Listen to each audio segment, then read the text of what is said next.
when you're thinking about a type 3 person, you're generally thinking about like a skinny fat body.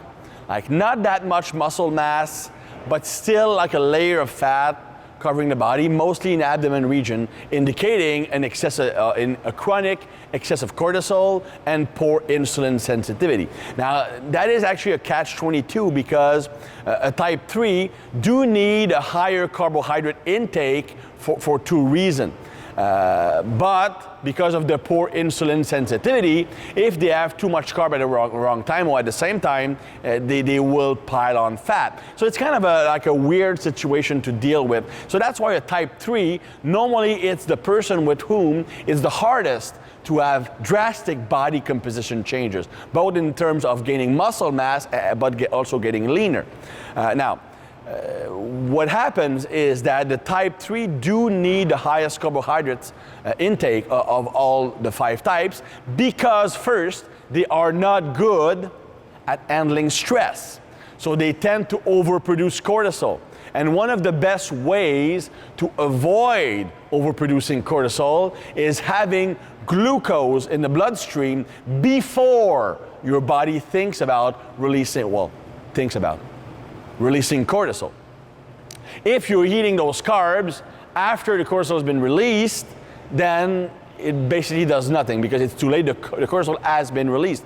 So you need a steady intake of carbohydrates to prevent the cortisol. Now remember, these people overproduce stress because they don't handle stress well. So they constantly are pumping out cortisol throughout the day. That's why the type 3 do need a constant influx of carbohydrates to help alleviate the cortisol release. Now, that's the first thing. The second thing is type 3 have low serotonin. They have a high serotonin sensitivity, but a low serotonin level. So if they go low carbs, well, they will the serotonin will decrease even more because serotonin is highly connected with carbohydrates intake. Now, the type 1 can handle that because they have very high serotonin.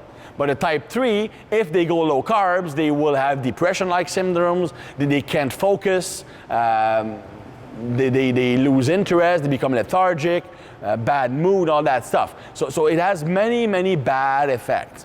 They can have anxiety from low carbs and stuff like that. So they do need the carbohydrates.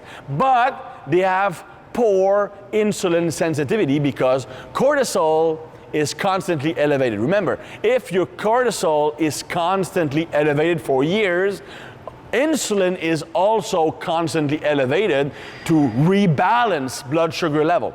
And there's nothing worse for insulin sensitivity than always having insulin slightly elevated. Like having let's say that your baseline is here. Having an insulin level that is here, but for like 16 hours is much worse for insulin sensitivity than having a spike of insulin here, but bring it back down. It's the constantly elevated level that will make you insulin resistant, and that's what happened when you're constantly pumping out cortisol for years on end. So the type 3 is, because of that, not handling carbs well, but they do need carbs to be able to reduce cortisol. So it's like a catch-2 situation. So what they need to do ideally, first of all, well, you will use supplements that will decrease cortisol level, like phosphatidylserine, you can use glycine, you can use magnesium glycinate in the evening, you can use rhodiola in the morning, ashwagandha will also help. So these things will help. You can also use supplements that will increase insulin sensitivity.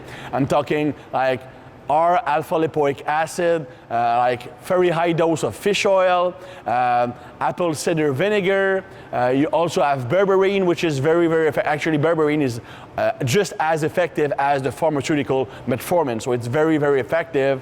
Cyanidin triglycoside is also very effective. So all these things, and cinnamon also helps. So all these things will help you become more insulin sensitive, which is starting to solve the problem. But when it comes to carbohydrate intake, you want basically 6 to 8 carbs feeding throughout the day, but never really going above like 20, 25 grams until your insulin sensitivity is fixed.